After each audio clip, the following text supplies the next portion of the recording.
Hi everyone, my name is doctor Prince Tripathi. I am physiotherapist और आज हम देखने वाले हैं अगर हमारे शरीर में यूरिक एसिड बढ़ जाता है तो हमें क्या क्या कसरतें करनी है और यूरिक एसिड बढ़ने से हमें क्या बीमारी होती है। गठिया रोग जिसे हम बोलते हैं, गाउट, वो रोग हमें यूरिक एसिड बढ़ने की वजह से हमारे शरीर में देखने को मिलता है, जिससे हमारे शरीर में यूरिक एसिड की गांठें हो जाती है और वो हमें काफी और ये जो गांठें होती है वो जॉइंट्स में होती है और ये गांठें हमें काफी दर्द करती है और जॉइंट्स को मुड़ने में बहुत प्रॉब्लम करती है।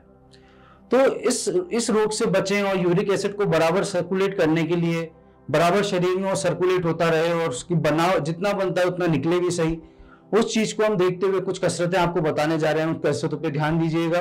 सबसे पहले यूरिक एसिड जब बढ़ता है शरीर में, जब हम वॉकिंग, जंपिंग, ये सब चीजें धीरे धीरे कम कर देते हैं।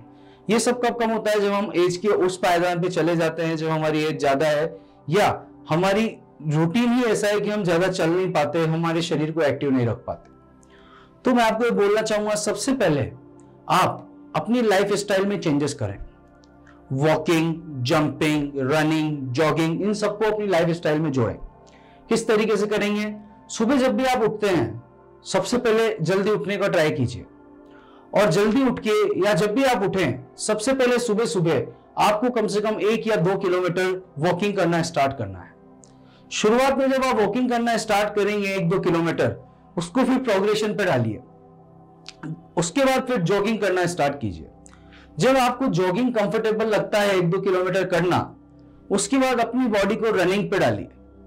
तो हम क्यों ऐसा आपको बोल रहे हैं? क्योंकि जब वॉकिंग करते हैं तो हमारी बॉडी की मांसपेशियां तो फायर करती है और वो उस कैपेसिटी से फायर नहीं करती जिस कैपेसिटी में हम रनिंग करते हैं। फायर करना मतलब ऐसे छोड़ना, ताकत छोड़ना हमारे शरीर के लिए। तो हमें किस तरीके से बनना है? अभी वॉकिंग हम करते हैं, धीरे धीरे वॉकिंग कर रहे हैं, तो कोई जंप नहीं है, कोई कुछ नहीं है, तो हमें ज्यादा तकलीफ नहीं होता। शुरुआती तौर पे हम आराम से वॉकिंग कर पाएंगे। जब हमें काफी दिन हो गए वॉकिंग करते हुए, तो हम इसको जॉगिंग पे मॉडिफाइड करेंगे, जॉगिंग पे प्रोग्रेशन पे डालेंगे। तो जब हम जॉगिंग करते हैं तो हमारी बॉडी में थोड़ा एनर्जी प्रोड्यूस बढ़ जाता है, हमारी हीट बढ़ जाती है बॉडी की, मांसपेशियों में जो संचार, जो एनर्जी बनना है वो बढ़ जाता है। शरीर अपनी ताकतें बढ़ाने के लिए हमारी क्रिया बढ़ा देता है। फिर हम जब जॉगिंग के बाद जब हम रनिंग पे डालते हैं तो हमारा हार्ट रेट, हमारी ब्लड सप्लाई, मतलब रक्त वाहिकाओं में रक्त बहने की कैपेसिटी, मसल्स के अंदर एनर्जी सप्लाई करने की कैपेसिटी, सब हमारा बॉडी बढ़ा देती है। तो यूरिक एसिड भी इसी प्रक्रिया में धीरे धीरे निकलने लगता है और उसको स्टेबलाइजेशन मिलता है, वो धीरे धीरे स्टेबल होता है। ठीक है, तो ये आप अपनी जिंदगी में जोड़िए। ठीक है, और घर पे आप क्या कसरतें कर सकते हैं वो आज हम बात करेंगे। ठीक है, तो चलिए हम स्टार्ट करते हैं हमारी कसरतें। सबसे पहली कसरत जो हम करने जा रहे हैं, बड़ी सिंपल कसरत है। आपको दीवार के सहारे खड़े हो जाना है, चिपक जाना है। कूल्हे, कमर, छाती या सीना और गर्दन सब आपको दीवार के चिपका लेना है। हाथ सामने करना है और धीरे से नीचे जाना है जितना। और अब ध्यान रखिए, एडी को उठने नहीं देना है। 1, 2,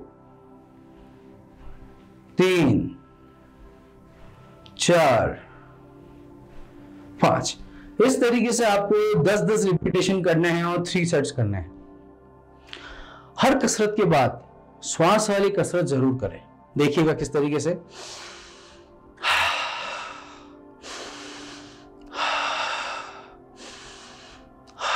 इस तरीके से आप कसरत जरूर करें, जिससे आपके शरीर को दोबारा एनर्जी बनाने के लिए काफी मात्रा में ऑक्सीजन प्रोवाइड करा सके, ऑक्सीजन आप शरीर को दे पाए।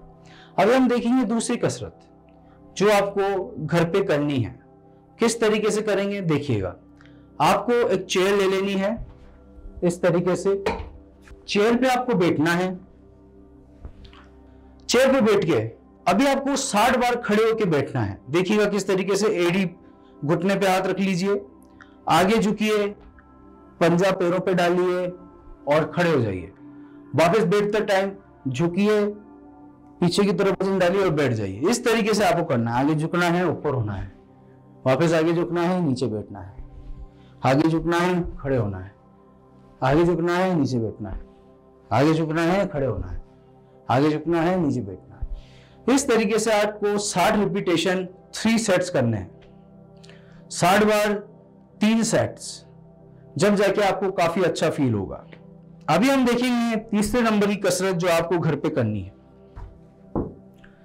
सबसे पहले हर एक कसरत के बाद श्वास लेना कंपलसरी है। 3 बार लंबा श्वास लीजिए ऐसे करके। उसके बाद तीसरी कसरत हम चालू करते हैं। तीसरी कसरत बड़ी सिंपल है, आपको अपने शरीर पे जंप करना है। किस तरीके से, और एडी के और जो रनिंग करते हैं ना ऐसे, इस रनिंग को थोड़ा हम प्रोग्रेशन पे मॉडिफाइड करेंगे। किस तरीके से, हमें हमारे हाथ को इस तरीके से टच करना है। देखें, अभी दोनों पैरों को एक साथ करेंगे। किस तरीके से, देखिएगा,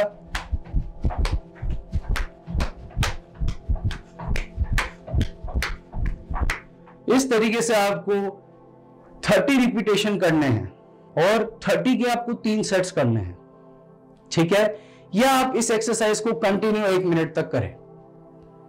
अभी आपको समझ में आया। अब हम देखेंगे कि हमें और कौन सी कसरतें करनी है जिससे हमारे शरीर में ये यूरिक एसिड का संचार बराबर हो सके। तो मैं आपको बोलूंगा, आप उल्टे लेट जाइए और लंबा सांस लीजिए। 3 बार सांस लीजिए,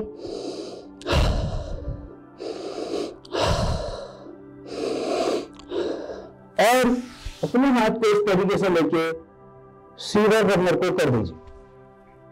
1 2 3 4 5 6 7 8 9 10। इसी तरीके से आपको 30 सेकंड तक होल्ड करना है और फिर धीरे से नीचे जाना है और फिर सांस लेनी है 3 बार।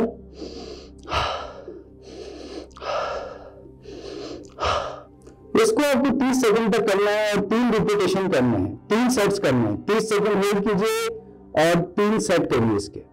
ठीक है, अब हम देखेंगे लास्ट एक्सरसाइज जो हमें करनी है। वो एक्सरसाइज है सुपरमैन एक्सरसाइज। अपने दोनों हाथ इस तरीके से रखें, दोनों पैरों को इस तरीके से रखें और सारा वजन आप अपनी पेट पे डालें इस जगह पे। देखिएगा ऐसे, 1 2 3 4 5 6 7 8 9 10 11 12 13 14 15 16 17 18 19 20। 30 सेकंड तक इस कंडीशन को मेंटेन करें। 30-30 सेकंड के 3 सेट्स करें।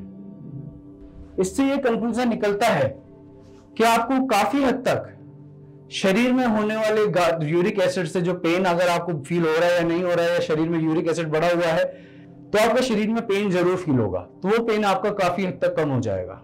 ठीक है, आज की वीडियो में सिर्फ इतना ही। नमस्ते, प्रणाम।